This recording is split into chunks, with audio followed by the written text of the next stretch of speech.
नमः शिवाय। प्रिय भक्तजनों, आज बृहस्पतिवार के दिन आप बृहस्पति देव की बड़ी ही दुर्लभ कथा सुनेंगे। इस कथा को सुनने से भक्तों की सभी मनोकामनाएं भगवान बृहस्पति देव की कृपा से पूर्ण हो जाती हैं। तो आइए बड़ी ही श्रद्धा और प्रसन्नचित्त मन से इस कथा को सुनते हैं। प्राचीन समय की बात है। एक नगर में एक बड़ा व्यापारी रहता था। वह जहाजों में माल लदवाकर दूसरे देशों में भेजा करता था। वह जिस प्रकार अधिक धन कमाता था उसी प्रकार जी खोलकर दान भी करता था, परंतु उसकी पत्नी अत्यंत कंजूस थी। वह किसी को एक दमड़ी भी नहीं देने देती थी। एक बार सेठ जब दूसरे देश व्यापार करने गया तो पीछे से बृहस्पति देव ने साधु वेश में उसकी पत्नी से भिक्षा मांगी। व्यापारी की पत्नी बृहस्पति देव से बोली, हे साधु महाराज, मैं इस दान और पुण्य से तंग आ गई हूँ। आप कोई ऐसा उपाय बताएं जिससे मेरा सारा धन नष्ट हो जाए और मैं आराम से रह सकूं। मैं यह धन लुटता हुआ नहीं देख सकती। बृहस्पति देव ने कहा, हे देवी, तुम बड़ी विचित्र हो। संतान और धन से कोई दुखी होता है। अगर अधिक धन है तो इसे शुभ कार्यों में लगाओ, कुंवारी कन्याओं का विवाह कराओ, विद्यालय और बाग बगीचों का निर्माण कराओ। ऐसे पुण्य कार्य करने से तुम्हारा लोक परलोक सार्थक हो सकता है। परंतु साधु की इन बातों से व्यापारी की पत्नी को खुशी नहीं हुई। उसने कहा, मुझे ऐसे धन की आवश्यकता नहीं है जिसे मैं दान दूं।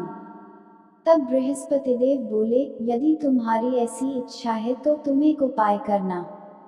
7 बृहस्पतिवार घर को गोबर से लीपना, अपने केशों को पीली मिट्टी से धोना, केशों को धोते समय स्नान करना, व्यापारी से हजामत बनाने को कहना, भोजन में मांस मदिरा खाना, कपड़े अपने घर धोना। ऐसा करने से तुम्हारा सारा धन नष्ट हो जाएगा।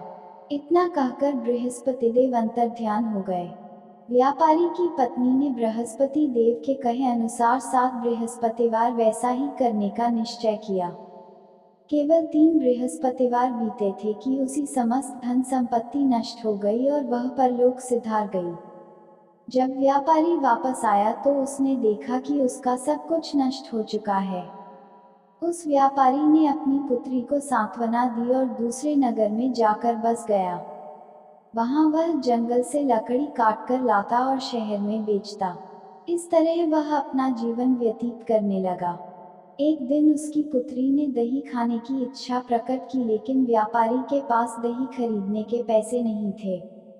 वह अपनी पुत्री को आश्वासन देकर जंगल में लकड़ी काटने चला गया। वहां एक वृक्ष के नीचे बैठ अपनी पूर्व दशा पर विचार कर रोने लगा।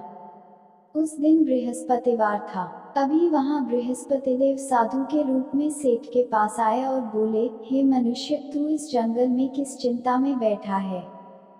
तब व्यापारी बोला, हे महाराज, आप सब कुछ जानते हैं। इतना कहकर व्यापारी अपनी कहानी सुनाकर रो पड़ा। बृहस्पति देव बोले, देखो बेटा, तुम्हारी पत्नी ने बृहस्पति देव का अपमान किया था, इसी कारण तुम्हारा यह हाल हुआ है। लेकिन अब तुम किसी प्रकार की चिंता मत करो। तुम गुरुवार के दिन बृहस्पति देव का पाठ करो। 2 पैसे के चने और गुड़ को लेकर जल के लोटे में शक्कर डालकर वह अमृत और प्रसाद अपने परिवार के सदस्यों और कथा सुनने वालों में बांट दो। स्वयं भी प्रसाद और चरणामृत लो। भगवान तुम्हारा अवश्य कल्याण करेंगे। साधु की बात सुनकर व्यापारी बोला, महाराज, मुझे तो इतना भी नहीं बचता कि मैं अपनी पुत्री को दही लाकर दे सकूं। इस पर साधु जी बोले, तुम लकड़ियां शहर में बेचने जाना, तुम्हें लकड़ियों के दाम पहले से चौगुने मिलेंगे, जिससे तुम्हारे सारे कार्य सिद्ध हो जाएंगे। लकड़हारे ने लकड़ियां काटी और शहर में बेचने के लिए चल पड़ा। उसकी लकड़ियां अच्छे दाम में बिक गई, जिससे उसने अपनी पुत्री के लिए दही लिया और गुरुवार की कथा हेतु चना गुड़ लेकर कथा की और प्रसाद बांटकर स्वयं भी खाया। उसी दिन से उसकी सभी कठिनाइयां दूर होने लगी, परंतु अगले बृहस्पतिवार को वह कथा करना भूल गया। अगले दिन वहां के राजा ने एक बड़े यज्ञ का आयोजन कर पूरे नगर के लोगों के लिए भोज का आयोजन किया। राजा की आज्ञा अनुसार पूरा नगर राजा के महल में भोज करने गया। लेकिन व्यापारी व उसकी पुत्री तनिक विलंब से पहुंचे, अतः उन दोनों को राजा ने महल में ले जाकर भोजन कराया। जब वे दोनों लौटकर आए तब रानी ने देखा कि उसका खूंटी पर टंगा हार गायब है। रानी को व्यापारी और उसकी पुत्री पर संदेह हुआ कि उसका हार उन दोनों ने ही चुराया है। राजा की आज्ञा से उन दोनों को कारावास की कोठरी में कैद कर दिया गया। कैद में पड़कर दोनों अत्यंत दुखी हुए। वहां उन्होंने बृहस्पति देवता का स्मरण किया। बृहस्पति देव ने प्रकट होकर व्यापारी को उसकी भूल का आभास कराया और उन्हें सलाह दी कि गुरुवार के दिन कैदखाने के दरवाजे पर तुम्हें 2 पैसे मिलेंगे, उनसे तुम चने और मुनक्का मंगवाकर विधिपूर्वक बृहस्पति देवता का पूजन करना। तुम्हारे सब दुख दूर हो जाएंगे। बृहस्पतिवार को कैदखाने के द्वार पर उन्हें 2 पैसे मिले। बाहर सड़क पर एक स्त्री जा रही थी। व्यापारी ने उसे बुलाकर गुड़ और चने लाने को कहा। इस पर वह स्त्री बोली, मैं अपनी बहू के लिए गहने लेने जा रही हूँ, मेरे पास समय नहीं है। इतना कहकर वह चली गई।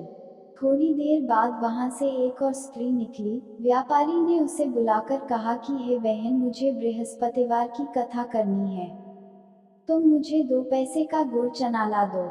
बृहस्पतिदेव का नाम सुनकर वह स्त्री बोली, भाई, मैं तुम्हें अभी गुड़ चना लाकर देती हूँ। मेरा इकलौता पुत्र मर गया है, मैं उसके लिए कफन लेने जा रही थी, लेकिन मैं पहले तुम्हारा काम करूंगी, उसके बाद अपने पुत्र के लिए कफन लाऊंगी।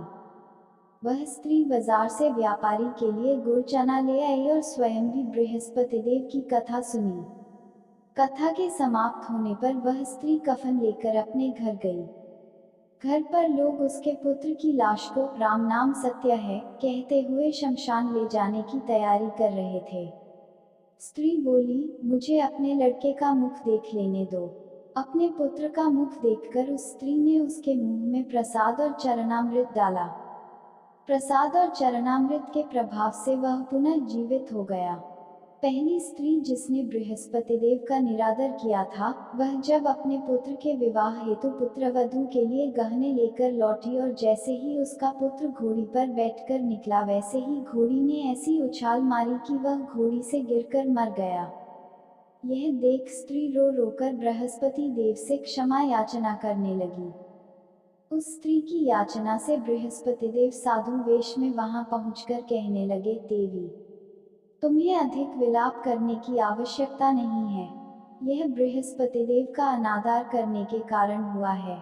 तुम वापस जाकर मेरे भक्त से क्षमा मांगकर कथा सुनो, तभी तुम्हारी मनोकामना पूर्ण होगी।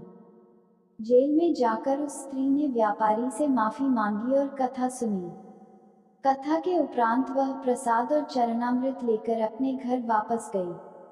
घर आकर उसने चरणामृत अपने मृत पुत्र के मुख में डाला। चरणामृत के प्रभाव से उसका पुत्र भी जीवित हो उठा। उसी रात बृहस्पतिदेव राजा के सपने में आए और बोले, हे राजन, तूने जिस व्यापारी और उसके पुत्री को जेल में कैद कर रखा है वह बिल्कुल निर्दोष हैं। तुम्हारी रानी का हार वहीं खूंटी पर टंगा है। दिन निकला तो राजा रानी ने हार खूंटी पर लटका हुआ देखा। राजा ने उस व्यापारी और उसकी पुत्री को रिहा कर दिया और उन्हें आधा राज्य देकर उसकी पुत्री का विवाह उच्च कुल में करवाकर दहेज में हीरे जवाहरात दिए। ओम जय बृहस्पति देवा, ओम जय बृहस्पति देवा। प्रेम से बोलिए भगवान बृहस्पति देव की जय, बोलिए भगवान श्री लक्ष्मी नारायण जी की जय। आपको आज की कथा पसंद आए, आरती पसंद आए तो वीडियो को लाइक कीजिएगा, शेयर कीजिएगा, कमेंट में भगवान बृहस्पति देव जी की जय लिखिए और हमारे हिंदी स्टोरी चैनल को भी सब्सक्राइब कीजिएगा। प्रेम से बोलिए भगवान श्री बृहस्पति देव की जय।